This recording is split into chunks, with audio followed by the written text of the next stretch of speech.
Hello everyone, this is the friend CSD Saluja welcoming you all on my YouTube channel. क्या हाल चाल है बच्चे आप सबके? उम्मीद करता हूँ सब अच्छे होंगे।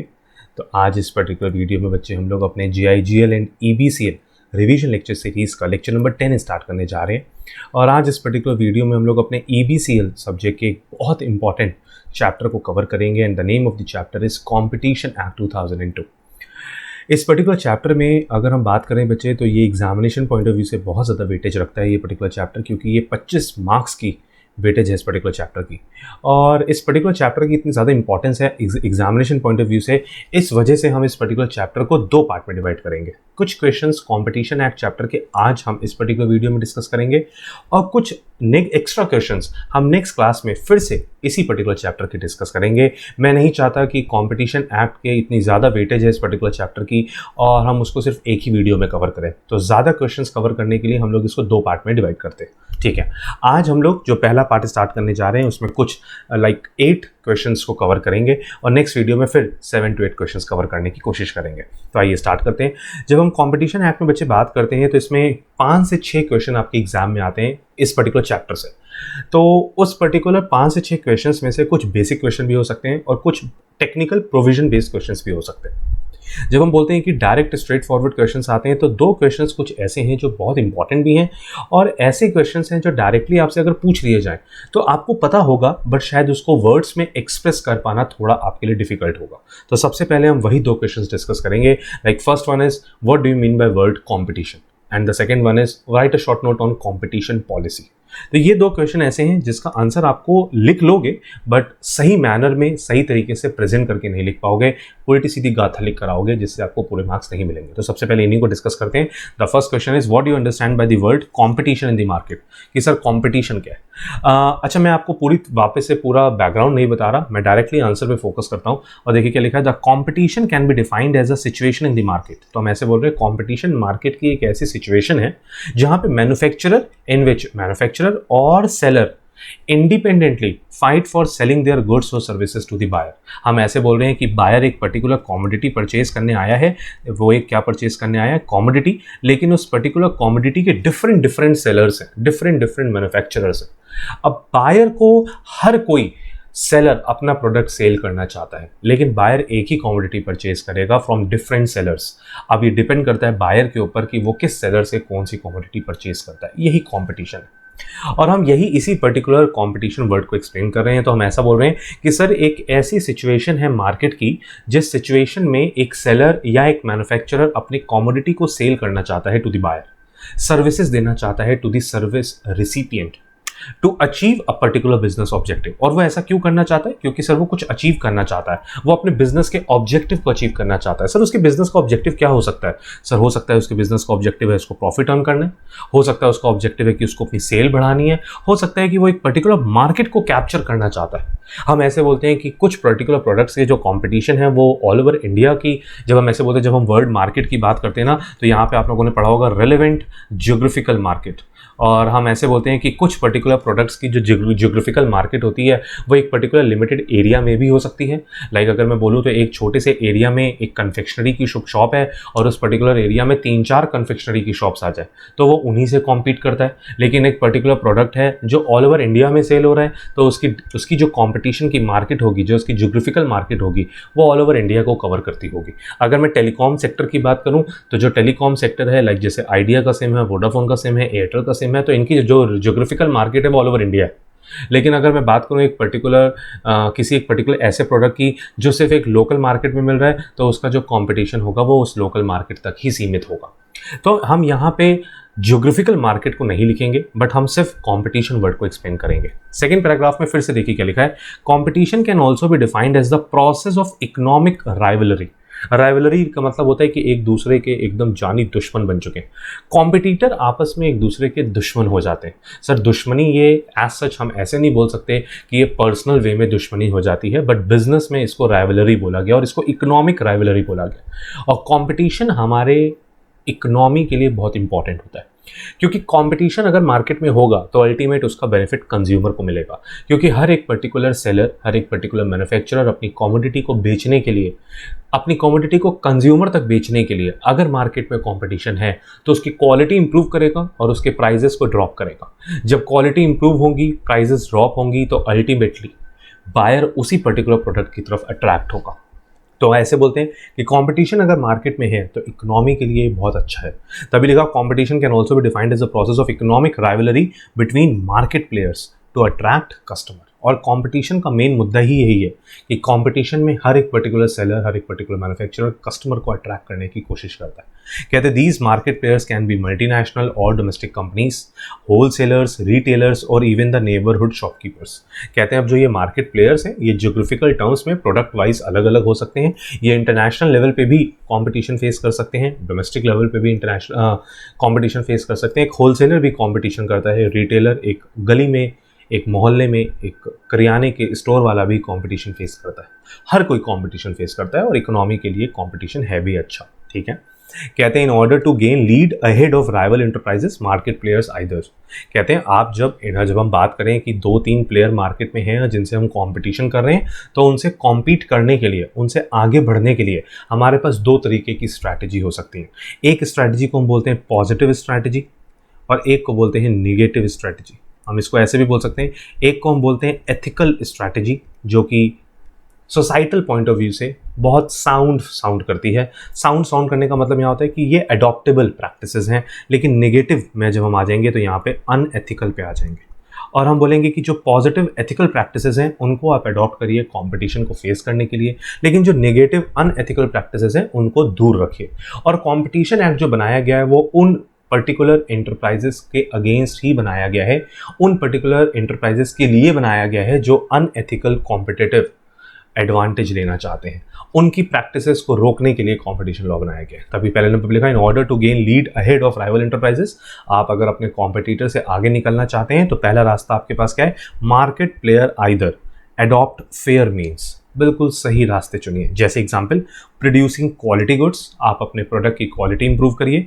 बीइंग कॉस्ट एफिशिएंट, अपने पर्टिकुलर प्रोडक्ट की कॉस्ट को रिड्यूस करिए। अडॉप्टिंग अप्रोप्रिएट टेक्नोलॉजीज, नई टेक्नोलॉजी लेकर अपने प्रोडक्ट में इंप्रूवमेंट करिए। इट्स लाइक हम यहाँ पे ऐसे बोल सकते हैं, इट्स लाइक इनोवेशन करिए। ठीक है, लेकिन अगर हम बात करें सेकंड प्रैक्टिस की तो वो हो सकती है इंडल्ज इन अनफेयर मेजर्स।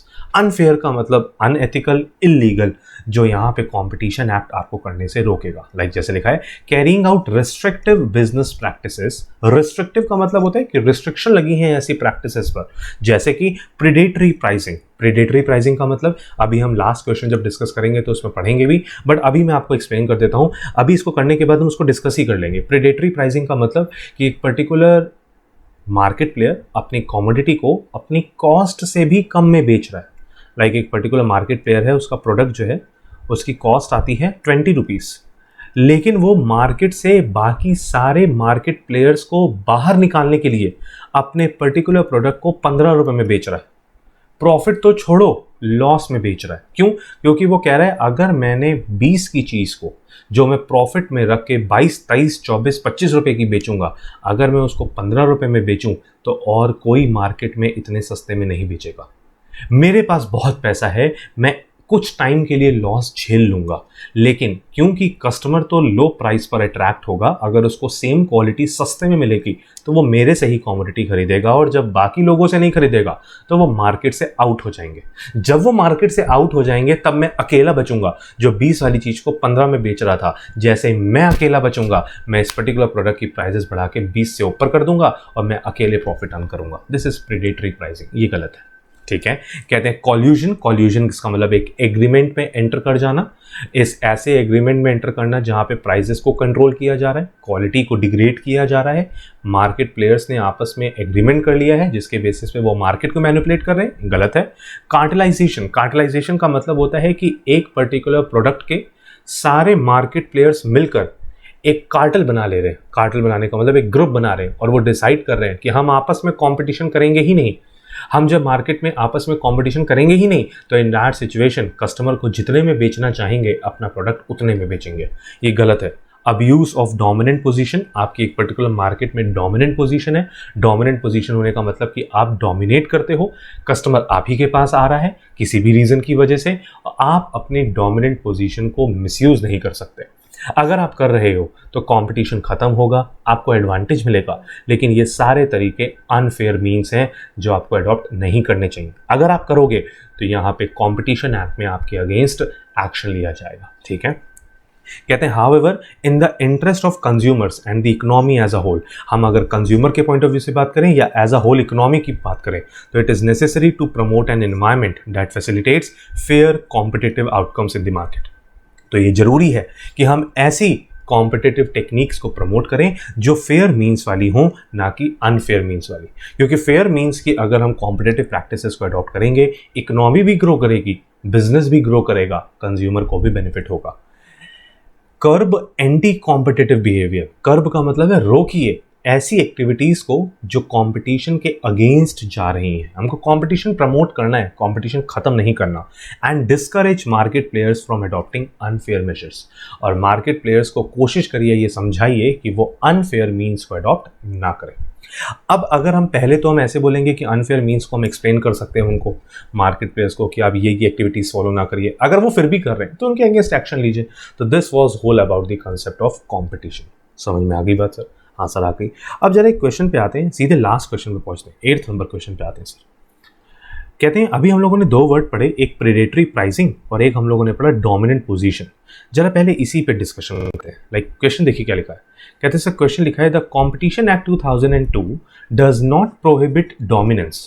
कहते हैं कॉम्पिटिशन एक्ट 2002 ये नहीं कहता कि आपकी मार्केट में डोमिनेंट पोजीशन नहीं हो सकती, but the abuse of dominant position इसको प्रोहिबिट करता है। ध्यान से देखिएगा सर, कंपटीशन एक्ट ये कहता है कि अगर आपकी एक पर्टिकुलर मार्केट में डोमिनेंस है, डोमिनेंस होने का मतलब क्या है कि आप मार्केट को पूरी तरीके से कंट्रोल करते हो। लेट्स से मैं ऐसा कहता हूँ कि मेरा एक प्रोडक्ट है, प्रोडक्ट 1, और मैं इसको मार्केट में सेल करता हूँ, और इस पर्टिकुलर मार्केट में सिर्फ मेरा ही ये पर्टिकुलर प्रोडक्ट है जो बिकता है, इसका कोई ऑल्टरनेट ऑप्शन है ही नहीं। जब इस पर्टिकुलर प्रोडक्ट का कोई सब्स्टिट्यूट नहीं है, कोई अल्टरनेट ऑप्शन नहीं है, तो इस मार्केट में मेरे पास पूरा कंट्रोल है। मैं जितने रुपए में भी बेचना चाहूँ इसको बेचूंगा, लो क्वालिटी को हाई प्राइस में बेचना चाहूँ मैं कर सकता हूँ, क्योंकि मेरी मार्केट में डोमिनेंट पोजीशन है, क्योंकि मेरे अलावा इस पर्टिकुलर प्रोडक्ट को इस मार्केट में कोई और बेचता ही नहीं है। अब ध्यान से, मैं अपनी डोमिनेंट पोजीशन का मिसयूज ना करूं, ये चीज रोकी गई है। मेरे को बोला गया है डोमिनेंट पोजीशन आपकी मार्केट में है, उसके लिए हम कुछ नहीं कर सकते, but prohibition is there on the abuse of dominant position. Sir prohibition किस पे लगाई गई है? सर प्रोहिबिशन लगाई गई है on abuse of dominant position. ओहो सर, बिल्कुल समझ में आ गई बात, बिल्कुल समझ में आ गई सर। किस पे प्रोहिबिशन लगी है? On the abuse of dominant position. मैं अपनी डोमिनेंट पोजीशन का गलत इस्तेमाल ना करूं, उस पर रोक लगाई गई। अब जैसे मैंने आपको बोला, क्योंकि आप इकलौते मार्केट प्लेयर हो, मैं ऐसे भी कह सकता हूं कि आपकी मार्केट में मोनोपोली है। मोनोपोली होने का मतलब there is only a single seller, large number of buyers and single seller. अब मोनोपोली वाली सिचुएशन में जो मार्केट प्लेयर है वो क्या करेगा? ऐसा कर सकता है कि प्रोडक्ट की क्वालिटी को लो कर दे, प्राइजेस को हाई कर दे, बट उसको ऐसा करना नहीं है। वो अपनी, अगर वो ऐसा कर रहा है तो हम बोलेंगे कि वो अपनी डोमिनेंट पोजीशन का अब्यूसिव यूज कर रहा है। कैसा यूज कर रहा है? Abusive use. ठीक है, आइए देखते हैं क्या लिखा है। सर सेक्शन 4 बात करता है अब्यूज ऑफ डोमिनेंट पोजीशन की। ध्यान रखिएगा, मार्केट में डोमिनेंट पोजीशन होना गलत नहीं है, लेकिन आप अपनी डोमिनेंट पोजीशन का अगर गलत इस्तेमाल करोगे तो वो गलत है। तभी लिखा सेक्शन 3 पढ़ेंगे एंटी कॉम्पिटिटिव एग्रीमेंट के रिगार्डिंग, क्वेश्चन नंबर 3 में, बट अभी नहीं जा रहे उस पर। अभी हम सेक्शन 4 में कहते हैं section 4 of the competition act 2002 expressly prohibits. किस चीज पे सर प्रोहिबिशन लगा रहा है? एक्सप्रेसली प्रोहिबिट्स एनी इंटरप्राइज और ग्रुप, कोई भी एक सिंगुलर इंटरप्राइज या इंटरप्राइजेस का पूरा ग्रुप, उस पर रोक लगा रहा है from abusing its dominant position. Sir कोई भी इंटरप्राइज या कोई भी ग्रुप ऑफ इंटरप्राइज अपनी डोमिनेंट पोजीशन का अब्यूसिव यूज नहीं कर सकता। इसका मतलब क्या है? Sir meaning thereby a position of strength enjoyed by an enterprise or group in the relevant market in India which enables it to operate independently of competitive forces। Sir एक particular market player एक particular position hold करता है market में और उसकी position इतनी strong है कि उसको कंपटीशन देने वाला कोई है ही नहीं मार्केट में। सर जब उसको कंपटीशन देने वाला मार्केट में कोई है ही नहीं तो वो इंडिपेंडेंटली काम करेगा, जैसे चाहे वैसे काम करेगा, लेकिन ध्यान रखिएगा वो अनफेयर मीन्स अडॉप्ट ना करे। Second number, affects its competitors or consumers or the relevant market in its favor। Sir वो मार्केट को अपने फेवर में ला सकता है, अगर वो लाना चाहे लाए, लेकिन उससे कंज्यूमर और इकोनॉमी को कोई नुकसान नहीं होना चाहिए।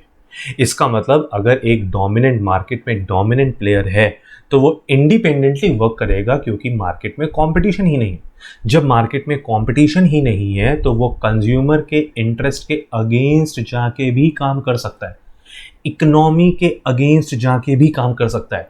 हमको उसकी उस प्रैक्टिस को रोकना है, उसी पे रोक लगाई गई है और बोला गया आपकी मार्केट में डोमिनेंट पोजीशन है, आप उसको यूज करिए, कोई दिक्कत नहीं है, लेकिन उस डोमिनेंट पोजीशन का अब्यूसिव यूज ना करिएगा। एक्सप्लेन करते हैं, देखिए क्या लिखा है, there shall be an abuse of dominant position if an enterprise और ग्रुप ऑफ एंटरप्राइज। कह रहे हैं हम इन सिचुएशन में मान लेंगे कि आप अपनी डोमिनेंट पोजीशन का मिसयूज कर रहे हो। अगर आपने नीचे लिखे 5 पॉइंट्स ABCDE इनमें से कुछ भी किया तो हम मान लेंगे कि आप अपनी डोमिनेंट पोजीशन का मिसयूज कर रहे हो। हम कैसे बोलते हैं, कोई भी इंटरप्राइज या ग्रुप ऑफ एंटरप्राइज अगर डायरेक्टली और इनडायरेक्टली इंपोजेस अनफेयर और डिस्क्रिमिनेटरी कंडीशन इन परचेजेस और सेल ऑफ गुड्स। सर वो कुछ ऐसी कंडीशंस लगा रहा है जो डिस्क्रिमिनेटरी है, डिस्क्रिमिनेट कर रही है कंज्यूमर को, आपको इतने में, आपको इतने में। गलत है। एक प्रोडक्ट की एक कॉस्ट होनी चाहिए for all the customers.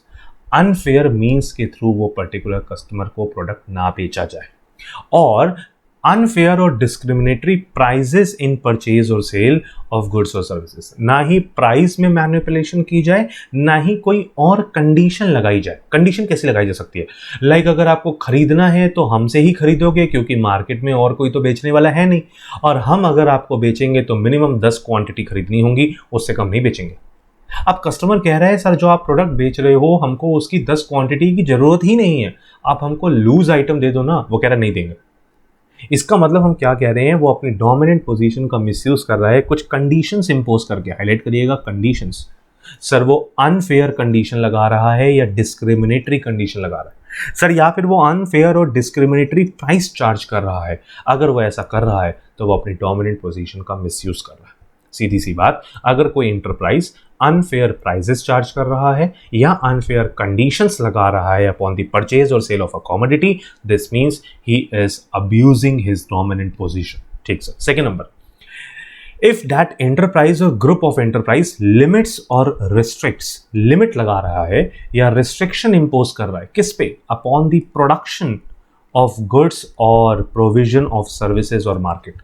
Sir वो रिस्ट्रिक्शन लगा रहा है, लिमिट लगा रहा है किस पे, प्रोडक्ट के प्रोडक्शन पे, या फिर लिमिट्स और रेस्ट्रिक्ट टेक्निकल और scientific development relating to goods और services to the prejudice of consumer. वो कहते हैं क्या करेंगे टेक्नोलॉजी को इंप्रूव करके, कस्टमर को प्रोडक्ट लेना है हम ही से लेना पड़ेगा क्योंकि हमारी मार्केट में डोमिनेंट पोजीशन है। अगर हम टेक्नोलॉजी इंप्रूव करें तो सर हम तब करते ना जब मार्केट में हमको टक्कर देने के लिए कोई आ जाए। जब तक हमको कॉम्पिटिटर मिल ही नहीं रहा, क्या जरूरत है टेक्नोलॉजी पे पैसा लगाने की, देते रहो कस्टमर को ऐसी प्रोडक्ट। गलत है सर। तभी बोला कि अगर कोई पर्टिकुलर एंटरप्राइज या ग्रुप ऑफ एंटरप्राइज है जो एक पर्टिकुलर लिमिट लगा रहा है, रिस्ट्रिक्शन लगा रहा है किस पे, अपॉन दी प्रोडक्शन। क्यों प्रोडक्शन पे क्यों लगाएगा वो लिमिट, उसका तो जितना माल बिकेगा उतना, जितना माल बनेगा उतना बिक जाएगा। नहीं सर, अगर वो सप्लाई कम करे और प्रोडक्ट की डिमांड बढ़े तो वो अननेसेसरली ज़्यादा प्राइस चार्ज करेगा क्योंकि कस्टमर डिमांड कर रहा है, लेकिन वो जबरदस्ती आर्टिफिशियल स्कैरसिटी लेकर आ रहा है। क्या लेकर आ रहा है, आर्टिफिशियल स्कैरसिटी।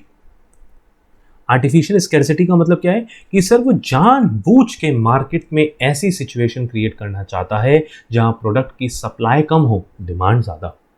ठीक सर, गलत कर रहा है सर, वो डोमिनेंट पोजीशन को अब्यूसिव यूज कर रहा है। ठीक सर। थर्ड नंबर पे आए, कहते लिखा if such enterprise or group of enterprise indulges in practice or practices resulting in denial of market access in any other manner.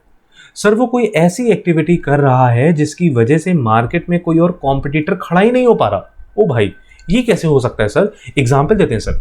मान लीजिए कि आपके एरिया में हीरो का एक शोरूम है सर, हीरो बाइक का एक शोरूम है, हीरो बाइक का एक क्या है, शोरूम है सर। ठीक है सर, पूरी डिस्ट्रिक्ट में इकलौता आप ही के पास शोरूम है। उस डिस्ट्रिक्ट के अलग बगल जितने भी गांव आते हैं, अगर उनमें किसी को भी हीरो बाइक लेनी है तो वो आप ही के शोरूम में आता है। ठीक सर, हम बोल सकते हैं आपकी उस पर्टिकुलर एरिया में डोमिनेंस है। बिल्कुल ठीक बात है सर। अब आप एक ऐसे ध्यान से, अब एक थर्ड पर्सन आ गया और वो थर्ड पर्सन वहां पे एक सेकेंड शोरूम खोलना चाहता है। सर एक कोई थर्ड पर्सन आया और वो कहता है मैं यहाँ पे एक और शोरूम खोलना चाहता हूँ हीरो बाइक का ही। अब पहला वाला शोरूम लेट से मिस्टर एक्स का है। मिस्टर एक्स पूरी कोशिश करते हैं कि थर्ड पर्सन जो आया है उसको सेकेंड शोरूम बनाने की परमिशन ना मिले, क्योंकि अगर मिल गया तो इन दोनों के बीच में कंपटीशन होगा। अब तो उस डिस्ट्रिक्ट का कंज्यूमर जो पहले बिना कुछ सोचे समझे मिस्टर एक्स के शोरूम में जाता था, शायद अब वो थर्ड पर्सन मिस्टर वाई के शोरूम में भी चला जाए, क्योंकि दोनों जगह बाइक तो हीरो कंपनी की ही मिलेगी। अब अगर यहाँ मिस्टर एक्स कोशिश करते हैं कि किसी थर्ड पर्सन को कोई दूसरा शोरूम खोलने की परमिशन ना मिले, तो इसका मतलब वो डायरेक्टली इनडायरेक्टली किसी ऐसी प्रैक्टिस में इन्वॉल्व है which resulting in denial of market access. Denial of market access मतलब थर्ड पर्सन वहां पे मार्केट में एंटर ही नहीं कर पा रहा, क्योंकि एग्जिस्टिंग डोमिनेंट पोजीशन होल्ड करने वाला मार्केट प्लेयर उसको करने नहीं दे रहा। Fourth number, makes conclusion of contract subject to acceptance by other parties of supplementary obligation which by their nature or according to commercial usage have no connection with the subject of such contract. कुल मिला के important point है sir supplementary obligation. Sir वो बाकी सारे market players के साथ मिलकर कुछ ऐसे कॉन्ट्रैक्ट में कुछ ऐसी कंडीशंस इंपोज कर रहा है जो अननेसेसरली लायबिलिटी क्रिएट कर रही है। जैसे कि मैंने आपको कंडीशन बोली थी कि एक साथ परचेज करना होगा सामान, तो 50 कमोडिटी खरीदो, उससे नीचे में नहीं बेचेंगे। अगर आपको सामान खरीदना है तो आपको एडवांस पेमेंट करनी होगी, तब 1 महीने के बाद जाके आपको प्रोडक्ट मिलेगा। गलत है। अगर पहले मिल सकता है तो पैसा लो और तुरंत प्रोडक्ट दो, 1 महीने का वेटिंग पीरियड क्यों डालना। अगर ऐसी कोई सप्लीमेंट्री ऑब्लिगेशंस लगाई जा रही हैं कॉन्ट्रैक्चुअल मैनर में, गलत है सर। अगर इन पर्टिकुलर ऑब्लिगेशंस का आपके बिजनेस से डायरेक्ट कोई कनेक्शन नहीं है फिर भी आप लगा रहे हो, गलत है सर। लास्ट में लिखा uses its dominant position in one relevant market to enter into another relevant market। Sir वो अपनी मार्केट की डोमिनेंट पोजीशन को एक्सपैंड करना चाहता है।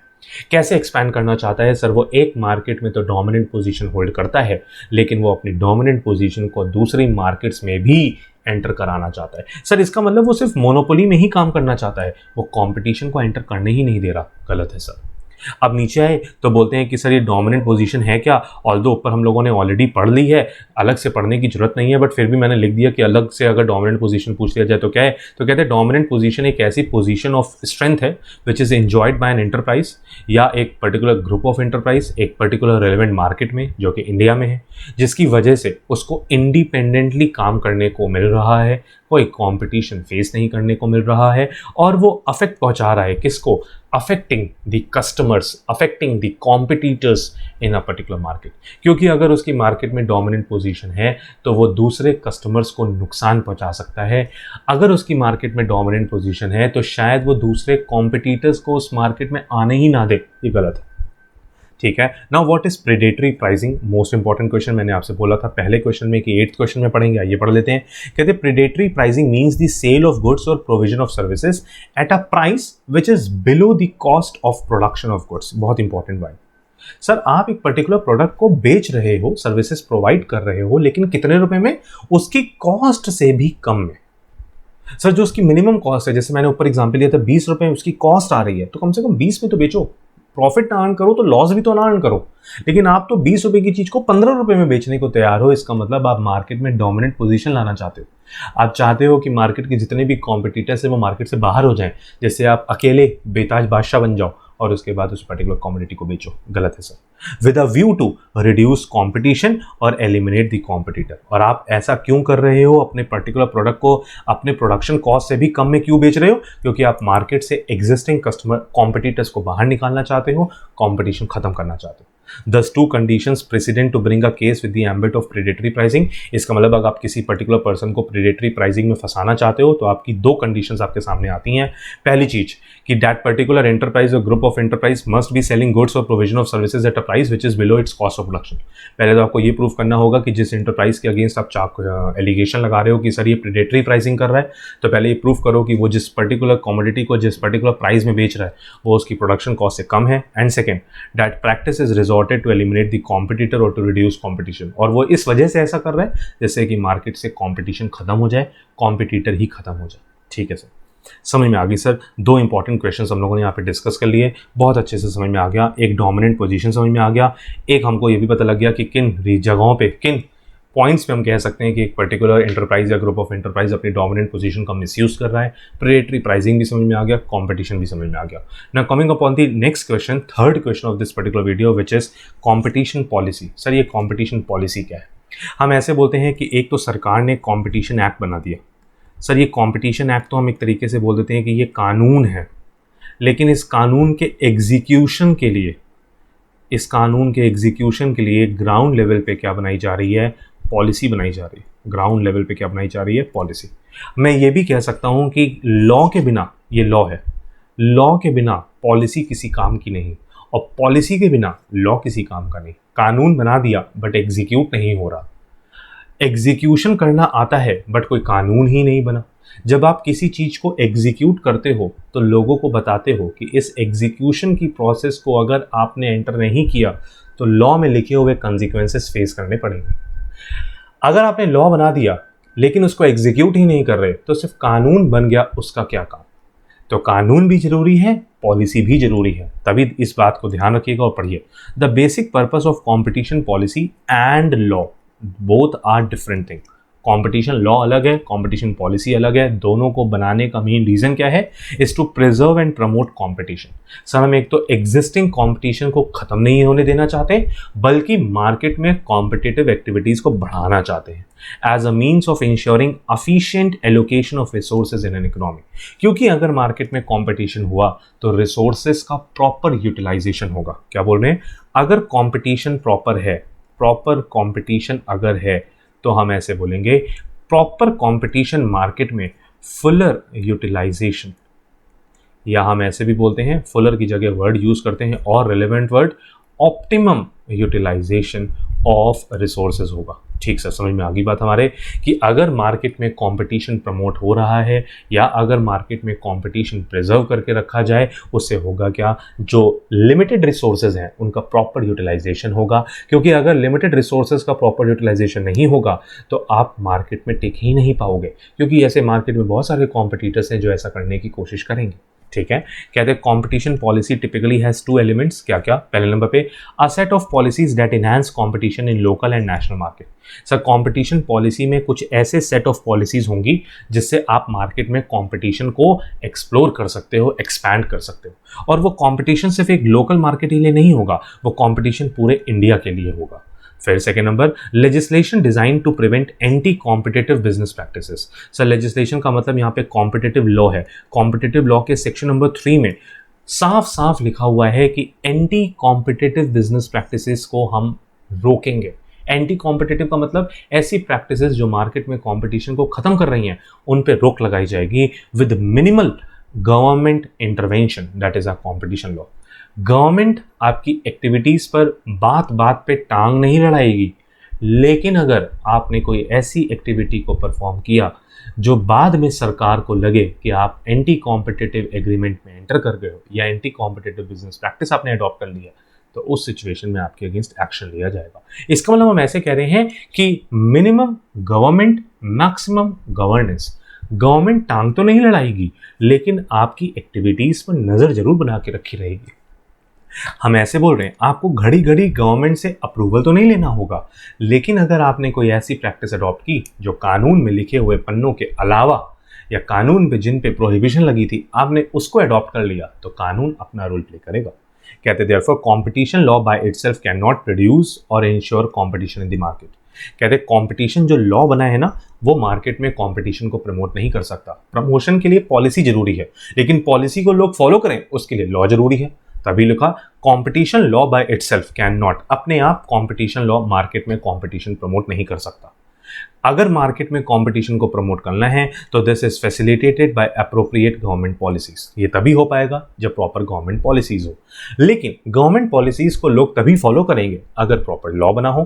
तभी लिखो on the other hand government policies without a law to enforce such policies. अगर पॉलिसीज को इन्फोर्स करना है, एप्लीकेबल करना है तो कानून बना होना जरूरी है। And prevent competition mall practices would also be incomplete. और अगर आप सोचो कि बिना लॉ के आप ऐसी अनफेयर प्रैक्टिसेस को रोक दो जिसकी वजह से कंपटीशन खत्म हो रहा है, बिल्कुल इम्पॉसिबल है, आप रोक ही नहीं पाओगे क्योंकि कानून ही नहीं बना। कहते हैं therefore competition policy is about ensuring that markets are remain competitive.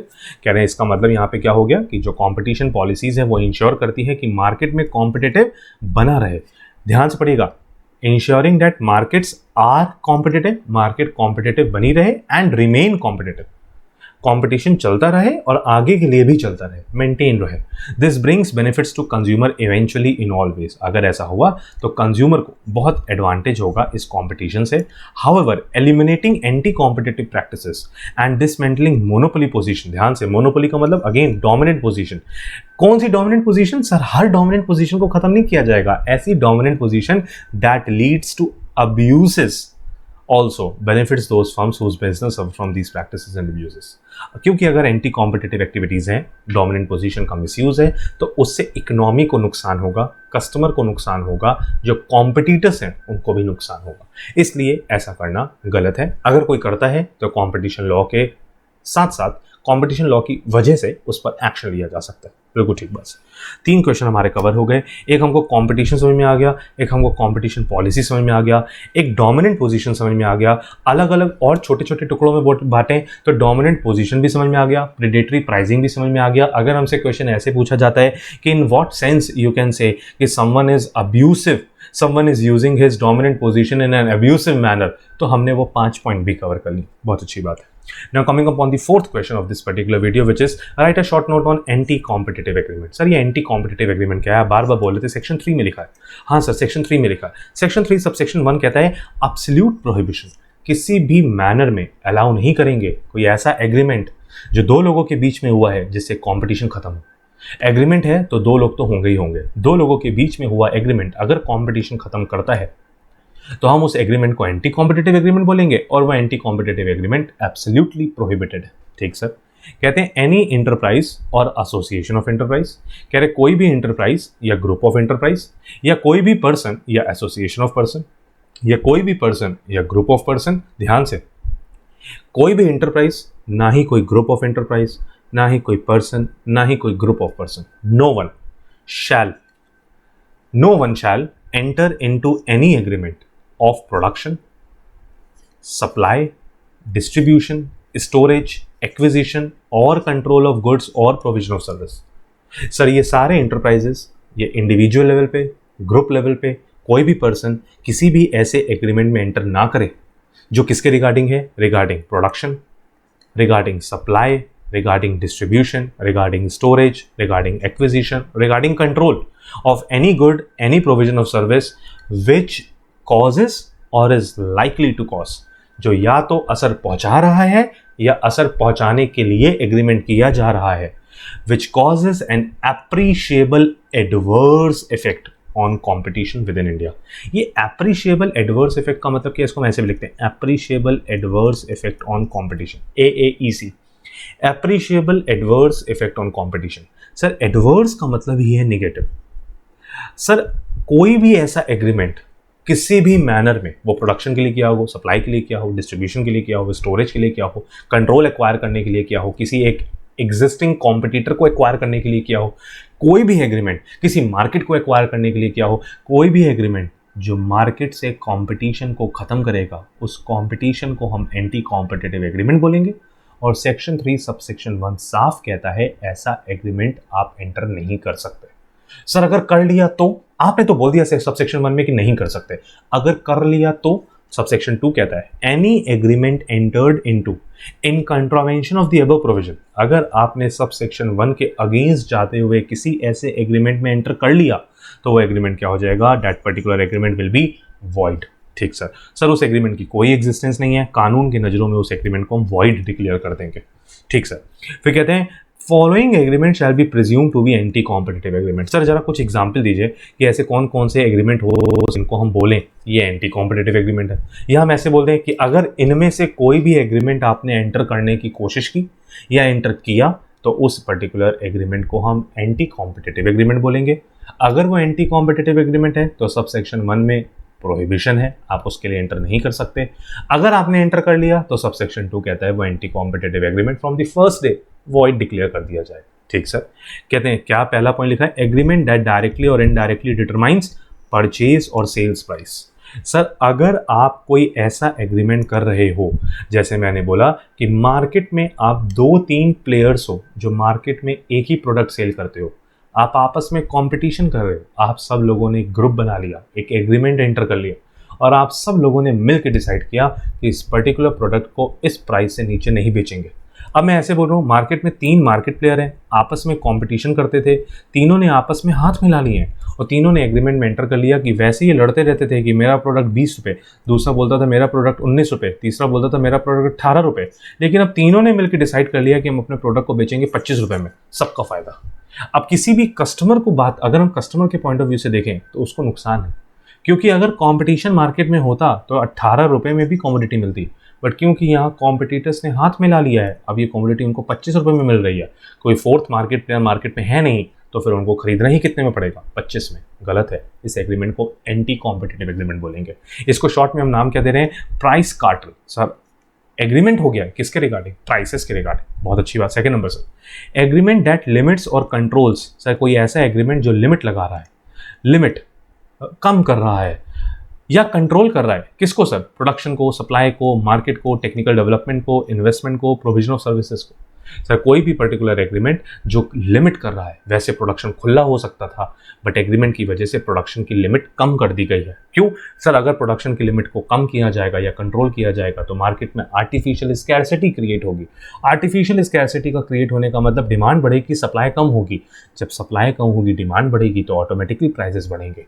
गलत है sir, anti competitive agreement. Third number, agreement that shares the market और सोर्स ऑफ प्रोडक्शन और provision of service by way of allocation of geographical area of market. गलत है sir, हम ऐसे बोल रहे हैं दो मार्केट प्लेयर हैं, दोनों आपस में कंपटीशन करते हैं, दोनों ने एग्रीमेंट कर लिया, तुम नॉर्थ साइड को देखो, हम साउथ साइड को देखेंगे, तुम अपने नॉर्थ साइड के कस्टमर से डील करो, तुम अपने साउथ साइड के कस्टमर को डील करो, आपस में नहीं भिड़ेंगे, एक एरिया तुम्हारा एक एरिया हमारा, जियोग्राफिकल मार्केट। सर ऐसा भी हो सकता है, 2 मार्केट प्लेयर हैं, 10 प्रोडक्ट सेल करते हैं मिलकर, दोनों मार्केट प्लेयर 10-10 प्रोडक्ट सेल कर रहे हैं और दोनों एक दूसरे के सब्स्टिट्यूट हैं।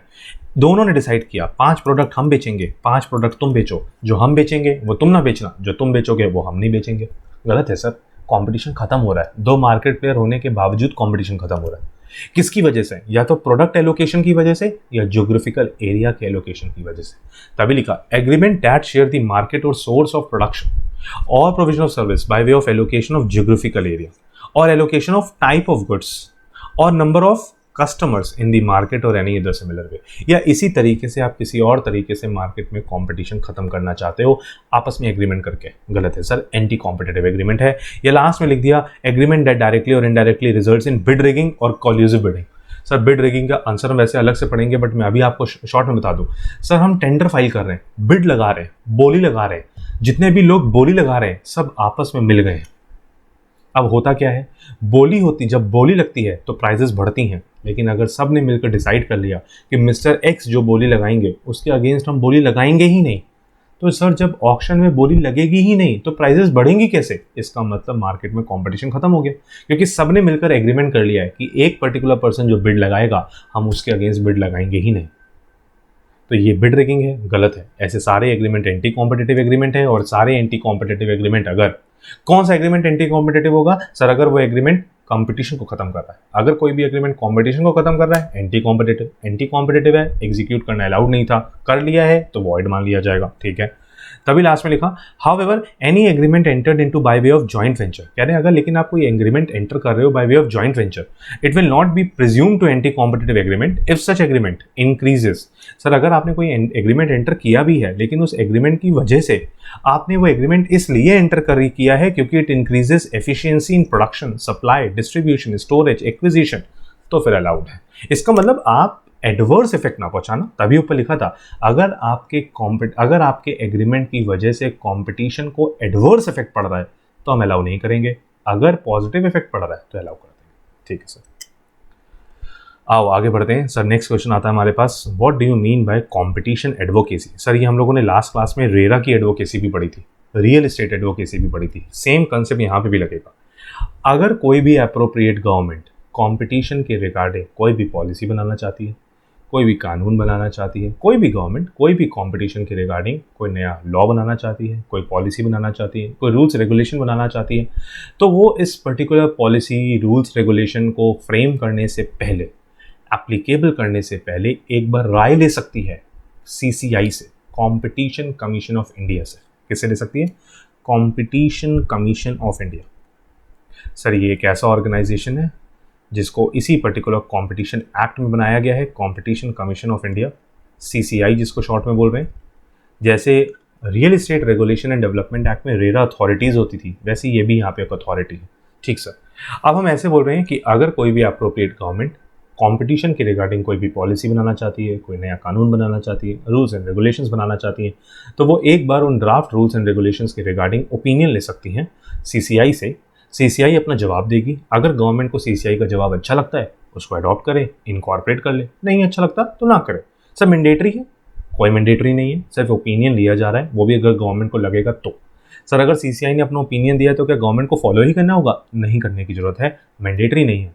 गवर्नमेंट को अच्छा लगे तो करे, नहीं अच्छा लगे तो ना करे। इसी को क्या नाम दिया गया? Competition advocacy. आइए देखते हैं किस तरीके से लिखा हुआ है। कहते हैं competition advocacy is one of the main pillars of modern competition law which aims at creating, expanding and strengthening awareness of competition in the market. Sir ये CCI का काम है कि वो मार्केट में क्या करे, कॉम्पिटिशन क्रिएट करे, कॉम्पिटिशन को एक्सपैंड करे, और जो कॉम्पिटिशन है उसको लोगों में पहुंचाएं, अवेयर कराएं लोगों को कि कॉम्पिटिशन के क्या फायदे हो सकते हैं, ठीक सर। कहते हैं सेक्शन 49 इंपॉर्टेंट सेक्शन है, you need to learn this. कहते हैं section 49 of the competition act mandates CCI to undertake advocacy for promoting competition. Sir ये CCI की रिस्पॉन्सिबिलिटी बनती है कि वो मार्केट में कॉम्पिटिशन को प्रमोट करे, या हम ऐसे भी बोल सकते हैं कि गवर्नमेंट के बिहाफ पे कॉम्पिटिशन को प्रमोट करने की रिस्पॉन्सिबिलिटी किसकी है? सर CCI की रिस्पॉन्सिबिलिटी है कि वो मार्केट में क्या करे, प्रमोट करे कॉम्पिटिशन को। बिल्कुल ठीक बात है sir. Now what is competition advocacy? Important point section 49 क्या कहता है? कहते हैं this section makes the following provision relating to competition advocacy. क्या कहते हैं सर? ध्यान से सुनिएगा, जो मैंने बोला था वही लिखा होगा। कहते हैं सेंट्रल गवर्नमेंट में in formulating a policy on competition. कहते हैं अगर गवर्नमेंट कभी भी किसी भी तरीके की कोई कॉम्पिटिशन पे पॉलिसी बनाना चाहती, सर वो किसी existing including review of laws and related to competition, या वो किसी लॉ को रिव्यू करना चाहती है, किसी भी तरीके से एक पर्टिकुलर लॉ को चेक करना चाहती है, कुछ चेंजेस करना चाहती है, और ऑन एनी अदर मैटर, या कॉम्पिटिशन से रिलेटेड किसी भी पर्टिकुलर मैटर पे डिस्कशन करना चाहती है, सिर्फ सेंट्रल गवर्नमेंट ही नहीं sir, and state government also. कोई स्टेट गवर्नमेंट अपनी स्टेट के लिए कोई पॉलिसी बनाना चाहती है, then it may, word mark करिएगा, मे। सर हम कौन कौन से वर्ड मार्क करें पहले ये बता दो। सर हम ऐसे बोलते हैं, सर एक तो मार्क कर लो कोई भी गवर्नमेंट, सेंट्रल गवर्नमेंट या स्टेट गवर्नमेंट। अगर वो चाहे तो इट में क्या कर सकती है सर? ध्यान से, in formulating a policy on competition. Sir जब वो कॉम्पिटिशन के रिगार्डिंग कोई पॉलिसी बना रही हो, it may make a reference to CCI। CCI कौन है sir? Competition commission of India. अगर सेंट्रल गवर्नमेंट, स्टेट गवर्नमेंट चाहे तो वो रेफरेंस के तौर पर अपने ड्राफ्ट पॉलिसी को, रूल्स एंड रेगुलेशंस को के रिगार्डिंग ओपिनियन ले सकती है CCI से, for its opinion on possible effects of the policy on competition और एनी अदर मैटर। और वो उनसे पूछ सकती है कि आप अपनी राय दीजिए, या इस पॉलिसी के बाद क्या होगा मार्केट में, उस प्रोजेक्शन के बारे में बताइए। कहते हैं on receipt of such a reference, अगर CCI के पास ऐसी कोई रेफरेंस आती है, कहाँ से आएगी? या तो सेंट्रल गवर्नमेंट या स्टेट गवर्नमेंट से, देन द कमीशन कौन है? CCI। Then CCI shall give its opinion within next 60 days of making such reference. Sir जब वो रेफरेंस आएगी उसके 60 दिन के अंदर अंदर उसको जवाब देना है। कहते हैं जो यहाँ पे रोल प्ले करेगी सीसीआई, वो कैसा रोल प्ले करेगी? The role of the commission is advisory. Sir वो सिर्फ एडवाइस देगी, अपना ओपिनियन देगी, and the opinion given by commission, mark करिए, shall not be binding upon the central और state government in formulating such a policy. Sir वो अपना opinion दे देगी, अपना एडवाइस दे देगी, बट ये जरूरी नहीं है कि उसका ओपिनियन है उसकी एडवाइस एक्सेप्ट ही कर ली जाए। अगर लगेगा गवर्नमेंट को कि हाँ उनका ओपिनियन अच्छा है, हम इनकॉर्पोरेट कर सकते हैं, तो करेगी, नहीं करना चाहे तो नहीं करेगी, बाइंडिंग नहीं है, ठीक है।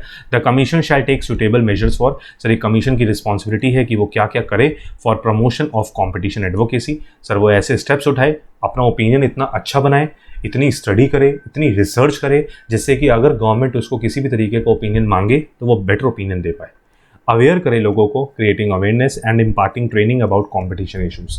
अपने स्टाफ में कंपटीशन इश्यूज को प्रमोट कराए, लोगों को अवेयर करवाए, जिससे कि मार्केट में कंपटीशन प्रिवेल कर सके।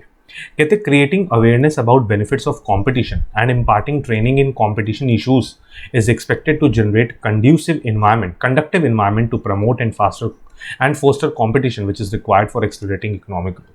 क्योंकि ऐसा देखा गया है कि डेवलप नेशंस जहाँ पे कंपटीशन है, कहीं ना कहीं उस कंपटीशन का फ़ायदा इकोनॉमी को मिलता है, क्योंकि इकोनॉमी की रिसोर्सेज का प्रॉपर यूटिलाइजेशन होता है। अगर मार्केट में कंपटीशन है तो सिर्फ कंज्यूमर का फ़ायदा नहीं है, इकोनॉमी एज अ होल का भी फ़ायदा है, और उस फ़ायदे को हम इग्नोर नहीं कर सकते। ठीक से, now coming upon the next question. वैसे तो क्वेश्चन नंबर 5 है, बट हमने क्वेश्चन नंबर 8 भी कर लिया, तो क्वेश्चन नंबर 6 है हमारी इस पर्टिकुलर क्लास का। कहते हैं ये क्या कहते हैं, write a short note on conditions conducive to cartelization. कहते हैं कंडीशन कंड्यूसिव टू कार्टिलाइजेशन छोड़िए, पहले ये तो पढ़िए कार्टिलाइजेशन क्या होता है। सर कार्टल की प्रोसेस को कार्टिलाइजेशन बोलते हैं। किसकी प्रोसेस को? कार्टल की प्रोसेस को। सर अगर आप कार्टल में एंटर कर रहे हो, कार्टल का मतलब क्या है sir? It's like simple words में बोलते हैं ग्रुप। जब कुछ लोग मिलकर आपस में ग्रुप बना लें और वो मार्केट को डोमिनेट करना स्टार्ट कर दें, तो हम उसको बोलते हैं, उस ग्रुप को नाम देते हैं कार्टल। एग्जाम्पल देते हैं सर, अगर मैं मार्केट में बात करूं तो आप बताइए किनके किनके आप पेट्रोल पंप देखते हैं, कौन कौन सी कंपनी है जो पेट्रोलियम में डील करती है। सर पेट्रोल पंप हम किसके देखते हैं? सर एचपी का देखते हैं, इंडियन ऑयल का देखते हैं, भारत पेट्रोलियम देखते हैं। हाँ सर ये सब तो याद आ रहे हैं। रिलायंस का भी देखते हैं। हाँ सर एक एसआर का भी देखते हैं। हाँ सर ये भी कहीं ना कहीं देखा है। चलो मैं कहता हूँ ये 5 पेट्रोल पंप ऐसे हैं जिनको हम मेजरली देखते हैं, और भी आपके दिमाग में आ रहा हो उसको भी लिख लीजिएगा। हम कुल मिला के ये कह सकते हैं ऑल ओवर इंडिया में कुछ ऐसे ये 5 पेट्रोल पंप हैं जिनको हम जहाँ पे जाके हम जनरली पेट्रोल भराते हैं, क्योंकि इनके अलावा हमको कहीं और पेट्रोल पंप और किसी कंपनी का दिखता ही नहीं है। अच्छा सर क्या ऐसा हो सकता है कि ये सब 5 लोग मिलकर एक ग्रुप बना लें, ऑल्दो ये सब अलग अलग कंपनी हैं, लेकिन ये ग्रुप बना लें और इस ग्रुप को हम नाम क्या दे रहे हैं? कार्टल। और ये आपस में मिलकर डिसाइड कर लें कि अगर पेट्रोल बेचेंगे 100 रुपये का बेचेंगे, उससे नीचे नहीं बेचेंगे। ओहो सही बात है सर, क्योंकि मार्केट में मार्केट प्लेयर हैं ही कुछ गिने चुने 5-6। और एग्जाम्पल दीजिए सर इनके अलावा। चलो मैं रब करता हूँ, इसको रब करता हूँ सर। कोई और एग्जाम्पल दीजिए सर पेट्रोल के अलावा। सर यहाँ तो गवर्नमेंट भी अपना रोल प्ले करती है, गवर्नमेंट सब्सिडीज़ वगैरह भी देती है, क्रूड ऑयल का भी मैटर होता है। सर ये बड़ा कन्फ्यूजिंग है। दूसरा एग्जाम्पल दीजिए सर। मैं दूसरा एग्जाम्पल देता हूँ सर, सीमेंट इंडस्ट्री। सर कौन कौन से ऐसे सीमेंट हैं जिनके बारे में आपने सुना है? Sir ACC, Ambuja, wonder cement. Sir ये कुछ सामने सुने। JK सीमेंट सर सुने सर? हाँ सुने सर। Bangur cement sir? हाँ सर ये भी सुना है। कहते चलो गिने चुने, मैंने बोला कुछ 7-8 नाम हो सकते हैं जिनमें से 5 मैंने लिख दिए। सर ये 5 सीमेंट हम ऐसे बोले कि ये आपस में, अगर ये सारी कंपनियां आपस में अगर ग्रुप बना लें और ग्रुप बना के ये बोलें कि सीमेंट का एक पैकेट, सीमेंट पैकेट में आता है ना, कहते हैं सर जो सीमेंट का पैकेट है अगर हम उसको 400 रुपये में बेचेंगे, कहानी खत्म, कॉम्पिटिशन खत्म हो गया। क्योंकि इन सब लोगों ने मिलकर क्या कर लिया? एक ग्रुप बना लिया। Sir is it not looking like anti competitive agreement? Yes, तभी मैंने वहां लिखा था प्राइस कार्टल। ये प्राइस कार्टल ही है। अब आपसे एंटी कॉम्पिटिटिव एग्रीमेंट नहीं पूछा जा रहा है, स्पेसिफिकली कार्टल पूछा जा रहा है, तभी लिखा cartel which includes an association of. Sir एक एसोसिएशन बन गया, ग्रुप बन गया, किसका? प्रोड्यूसर्स का, सेलर्स का, डिस्ट्रीब्यूटर्स का, ट्रेडर्स का, सर्विस प्रोवाइडर्स का। सर उन्होंने एक एग्रीमेंट बना लिया है, who by agreement, amongst themselves, आपस में मिलकर एक एग्रीमेंट बना लिया है, और उस एग्रीमेंट की वजह से दे आर लिमिटिंग, कंट्रोल और attempt to control the production, distribution, sale और प्राइस ऑफ ट्रेड और गुड्स एंड सर्विसेज। सर वो कंट्रोल करना चाहते हैं मार्केट में प्रोडक्शन को, सर डिस्ट्रीब्यूशन को, सेल को, प्राइसेस को। सर अगर वो ऐसी कोई भी एक्टिविटी करते हैं तो हम ऐसे बोलेंगे कि ये जो एसोसिएशन है, उस एसोसिएशन का हम नाम क्या रख देंगे? कार्टल। तो कुल मिला के हमको कुछ ऐसे समझ में आ रहा है कि सर जब कुछ एक इंडस्ट्री से मिले हुए मार्केट प्लेयर, एक इंडस्ट्री से रिलेटेड मार्केट प्लेयर जब आपस में मिल जाए और मिलकर वो एक ग्रुप बना लें और उस ग्रुप के बेसिस पे वो मार्केट के प्रोडक्शन को कंट्रोल करना चाहते हैं, डिस्ट्रीब्यूशन को कंट्रोल करना चाहते हैं, स्टोरेज को कंट्रोल करना चाहते हैं, या फिर वो कमोडिटी की प्राइसेस को कंट्रोल करना चाहते हैं, तो इन दैट सिचुएशन अगर वो ऐसा कोई ग्रुप बनाते हैं जिसकी वजह से कंपटीशन खत्म हो जाए, तो उस पर्टिकुलर ग्रुप को हम नाम देंगे कार्टेल का। ठीक है, कहते हैं the nature of a cartel is to raise prices above competitive level. Sir जो मेन मुद्दा होता है इस कार्टेल का वो ये होता है कि अपनी प्राइजेस को बढ़ाना चाहते हैं, जिसकी वजह से नुकसान किसको होता है, resulting in injury to consumer and to the economy. कहते हैं for the consumer cartelization results in higher prices. Sir अगर कंज्यूमर के पॉइंट ऑफ व्यू से बात करें तो प्राइसेस बढ़ेंगी कार्टेल की वजह से, पुअर क्वालिटी, कमोडिटी की क्वालिटी घटेगी, एंड लेस और नो चॉइस फॉर गुड्स और सर्विसेज। मार्केट में वैरायटी नहीं बचेगी। तो हम ऐसे बोलेंगे हाई प्राइजेस, कार्टेल का नतीजा है हाई प्राइजेस, लो क्वालिटी, साथ ही साथ लो चॉइसेस, या हम ऐसे बोलेंगे लो की जगह यूज कर दें लेस और नो चॉइसेस। हाँ सर हमारे पास वैरायटी नहीं बचेगी। कहते हैं इसका मतलब अच्छा बताओ, कुल मिला के ये बताओ क्या कार्टेल सही है? नहीं सर गलत है। क्या वैलिड होना चाहिए? नहीं सर नहीं होना चाहिए।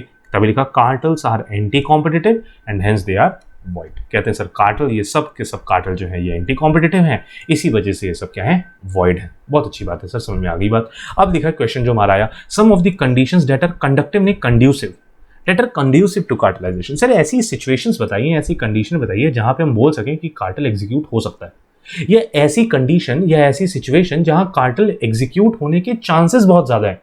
सर वो सिचुएशन बताइए। लाइक पहले नंबर पर लिखा है हाई कंसेंट्रेशन फ्यू कॉम्पिटिटर्स, कम कॉम्पिटिटर्स हैं। जैसे हमने एग्जांपल लिया सीमेंट इंडस्ट्री का, पेट्रोलियम इंडस्ट्री का, कुछ गिने चुने 5-7 मार्केट प्लेयर हैं जिनके सारे पेट्रोल पंप हैं।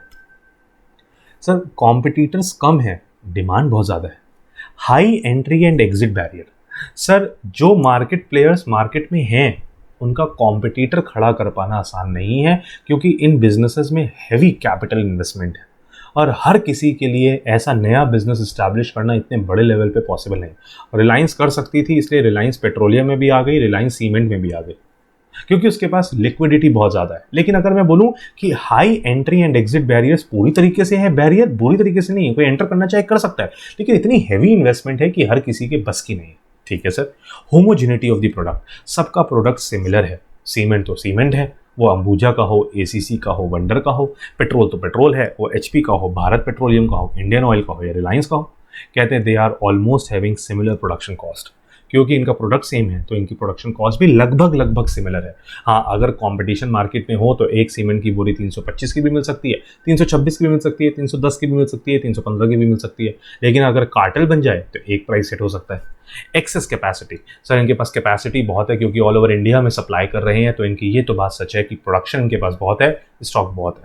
High dependence of the consumer on the product, consumer भी पूरी तरीके से डिपेंडेंट है। घर बनवाना है तो सीमेंट चाहिए ही चाहिए, कंस्ट्रक्शन करवाना है तो सीमेंट चाहिए ही चाहिए, गाड़ी चलानी है तो पेट्रोल चाहिए ही चाहिए। कंज्यूमर पूरी तरीके से डिपेंडेंट है, उसी सिचुएशन का ये फायदा उठाते हैं। हिस्ट्री ऑफ कॉल्यूशन, और पहले भी ऐसा देखा गया है कि सर ये आपस में मिलकर एज सच एग्रीमेंट्स तैयार करते हैं, जो कि गलत है। ये कुछ ऐसी सिचुएशंस हैं जहां पर हम ऐसे बोलते हैं कि कार्टेल एंटर हो सकता है। अच्छा मार्केट प्लेयर्स को भी पता है कि पहले आज से 20-30 साल पहले मार्केट प्लेयर्स ने एज सच कार्टेल एंटर किया था, तो इसका मतलब इनकी पास पॉसिबिलिटी है कि वो आज भी एंटर कर सकते हैं। ठीक sir, now coming upon the next question. अब हम यहाँ पे जो क्वेश्चंस की डिस्कशन करेंगे, 2 क्वेश्चन हमारे पास बचे हैं। इन दोनों क्वेश्चंस को डिस्कस करने के बाद हम आज की क्लास को ओवर करेंगे। डेट फर्स्ट हम क्वेश्चन नंबर डिस्कस करते हैं। ये क्या है, कह रहे लिखा what are the factors which the competition commission of India will take into consideration. कह रहे हैं ऐसे कौन से फैक्टर्स हैं, फैक्टर्स जो सीसीआई ध्यान में रखेगी, कब, while taking into consideration for determining whether an agreement has an appreciable adverse effect on competition। Sir हम अभी पीछे पढ़कर आए थे कि अगर कोई एग्रीमेंट ऐसा है जो एग्रीमेंट क्या पहुंचा रहा है, एप्रिशिएबल एडवर्स इफेक्ट पहुंचा रहा है कंपटीशन को, तो सर फिर वो एग्रीमेंट क्या बन जाता है, एंटी कॉम्पिटिटिव। सर लेकिन हमसे क्वेश्चन ये पूछा गया है कि सीसीआई ऐसा क्या चेक करे जिसकी बेसिस पे उसको ये पता लग जाए कि हाँ ये agreement anti competitive agreement. Sir ऐसे कौन से फैक्टर्स हैं जिसके बेसिस पे सीसीआई को ये पता लग जाए कि हाँ ये एग्रीमेंट एप्रिशिएबल एडवर्स इफेक्ट पहुंचाएगा कंपटीशन पर। सर अगर हमको वो फैक्टर्स पता लग जाए जिस बेसिस पे सीसीआई ये डिसाइड करती है कि कौन कौन से फैक्टर्स हैं जिनके बेसिस पे हम ये डिसाइड कर सकते हैं कि एक एग्रीमेंट का मार्केट पर एडवर्स इफेक्ट पहुंच सकता है या नहीं, तो हमारा काम आसान हो जाएगा। सेक्शन 19 सब सेक्शन 3 आता है इसके लिए, जो कहता है ऐसे फैक्टर्स जो कंसिडर किए जाते हैं ये डिटरमाइन करने के लिए कि एक पर्टिकुलर एग्रीमेंट का एप्रिशिएबल एडवर्स इफेक्ट है कंपटीशन पे या नहीं है। कहते तभी लिखा सेक्शन 19 सब section 3 provides that while determining whether an agreement has appreciable adverse effect on competition the commission that is CCI shall give due regard to all और any of the following factors. Sir ये decide करने के लिए कि एक particular agreement का appreciable adverse effect है competition में या नहीं, उसके लिए कंपटीशन कमीशन ऑफ इंडिया इन फैक्टर्स पर रिलाई करती है। कहाँ दिए हैं? सेक्शन 19 सब सेक्शन 3 में दिए। सर पहला factor creation of barriers to new entrance in the market. अगर आपके एग्रीमेंट की वजह से मार्केट में कॉम्पिटिटर्स, नया मार्केट प्लेयर मार्केट में एंटर नहीं कर पा रहा, मतलब आपका एग्रीमेंट एप्रिशिएबल एडवर्स इफेक्ट है कंपटीशन पे।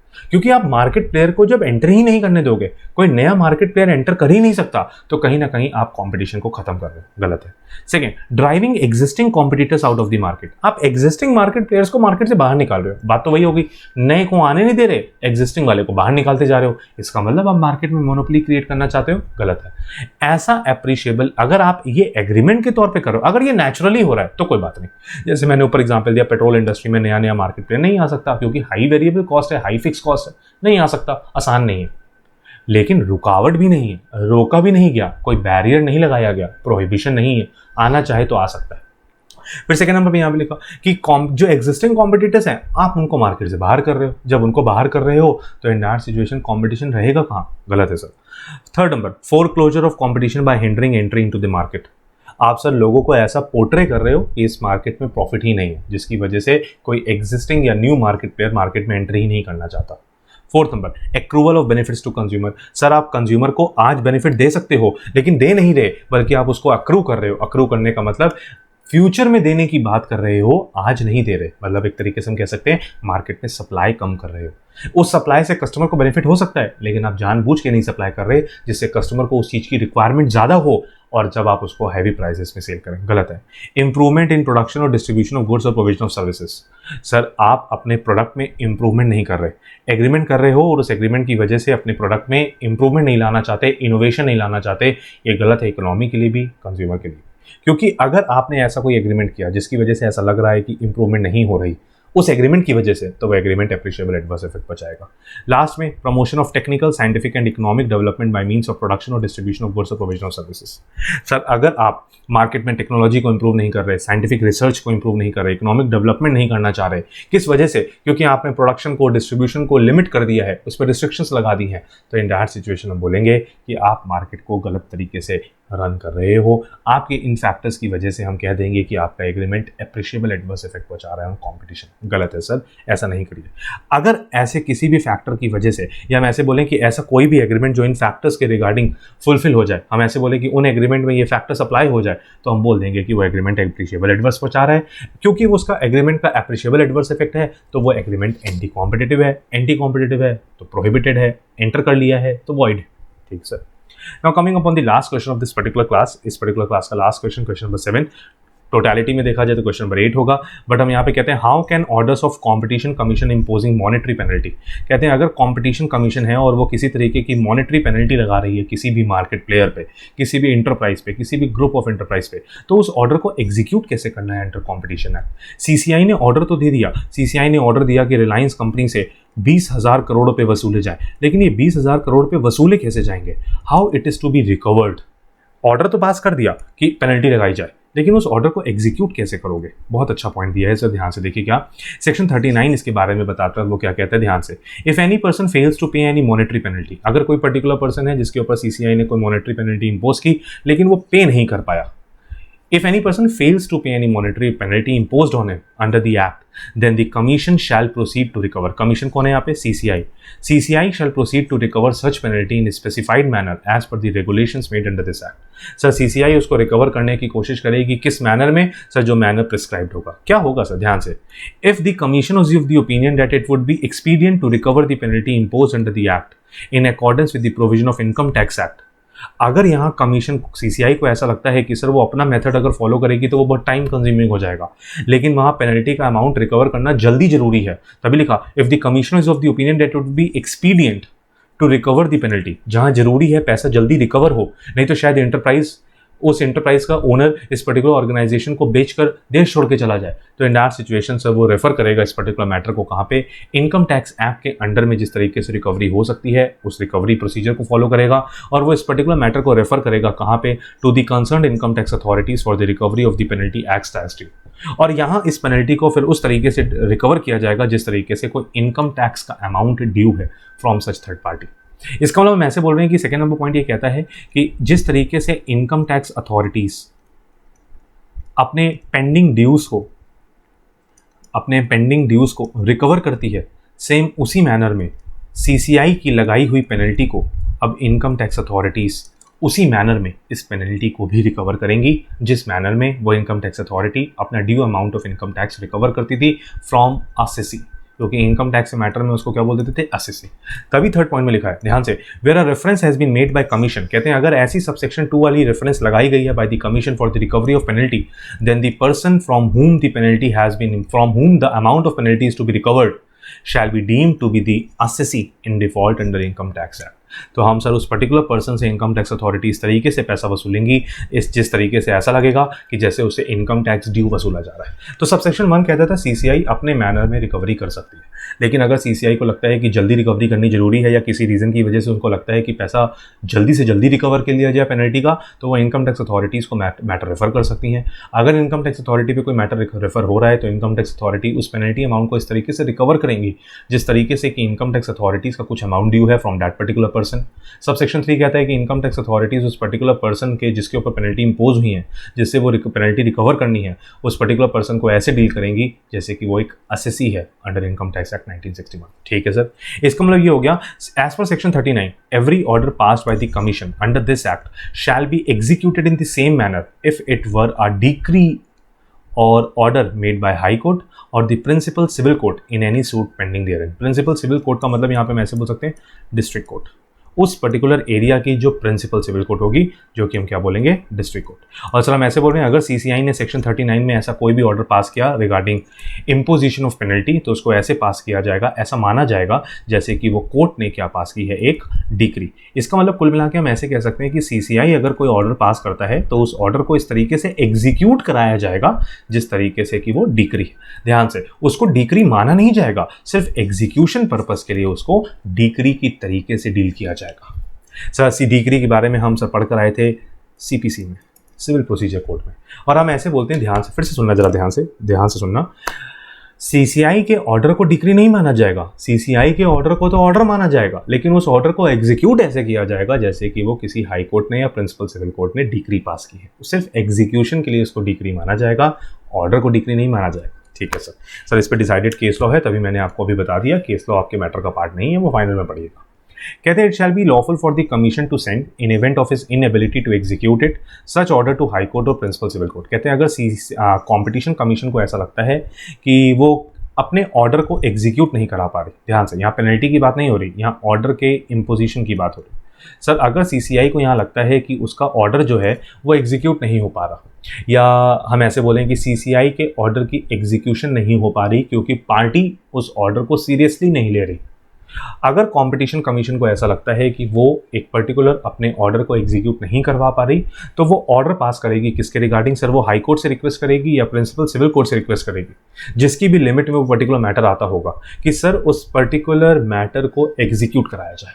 फिर अगर सीसीआई ने ऐसे एग्जीक्यूशन के रिगार्डिंग रिक्वेस्ट फाइल कर दी टू हाई कोर्ट या प्रिंसिपल सिविल कोर्ट को, फिर हाई कोर्ट उसको ऐसे पास करेगी, ऐसे एग्जीक्यूट करेगी जैसे कि वो डिक्री है, प्रिंसिपल सिविल कोर्ट उसको ऐसे एग्जीक्यूट करेगी जैसे कि वो डिक्री है। तभी लिखा it shall be lawful for the commission to send it in event of its inability.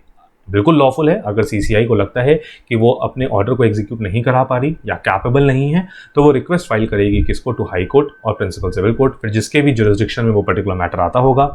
In the case of an order passed against any company और फर्म, कहते हैं अगर सीसीआई ने कोई ऐसा ऑर्डर पास किया है जो कंपनी के अगेंस्ट है या फर्म के अगेंस्ट है, हम ऐसे कह दें कि जो कोई आर्टिफिशियल पर्सन के अगेंस्ट है, तो देन द रजिस्टर्ड ऑफिस और द सोल और principal office of the business of the company in India or where a company also have subordinate office, that subordinate office is situated, तो उस area में जो भी principal civil court होगी या अगर उस एरिया में हाई कोर्ट होगी तो उसके पास जुरिस्डिक्शन आ जाएगी। अगर किसी कंपनी या फर्म के अगेंस्ट ऑर्डर पास किया है सीसीआई ने तो उस फर्म और कंपनी का जो प्रिंसिपल प्लेस ऑफ बिजनेस है या हम बोलते रजिस्टर्ड ऑफिस है उस एरिया की जुरिस्डिक्शन के अकॉर्डिंग कोर्ट की जुरिस्डिक्शन डिसाइड कर ली जाएगी। कहते हैं लेकिन अगर कोई और ऑर्डर पास हुआ है अपार्ट फ्रॉम एनी कंपनी और फर्म किसी इंडिविजुअल पर्सन के against, then the place where he voluntarily resides और कैरीज ऑन बिजनेस और personally works from gain is situated. तो यहाँ पे कुल मिला के इन 2 पॉइंट्स के थ्रू जुरिस्डिक्शन डिसाइड की जा रही है कि किस पर्टिकुलर कोर्ट के पास जुरिस्डिक्शन होगी उस पर्टिकुलर ऑर्डर को एग्जीक्यूट करने की। तो अगर कंपनी और फर्म के रिगार्डिंग कोई पर्टिकुलर ऑर्डर आया है तो जहाँ पे उनका रजिस्टर्ड ऑफिस है या जहाँ पे उनका प्रिंसिपल प्लेस ऑफ बिजनेस है, जो भी उनका रजिस्टर्ड ऑफिस होगा उसके अकॉर्डिंग जुरिस्डिक्शन डिसाइड होगी।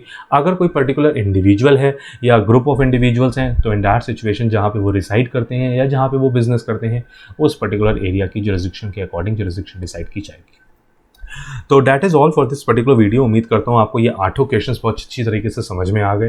ये बहुत इंपॉर्टेंट क्वेश्चन है बच्चे। नेक्स्ट वीडियो में मैं फिर से कोशिश करूँगा ज़्यादा से ज़्यादा क्वेश्चंस के आंसर्स को कवर करने के लिए। टिल देन आप इनको रिवाइज करिए, अच्छे से प्रिपेयर करिए, एक एक वर्ड को ध्यान रखिएगा।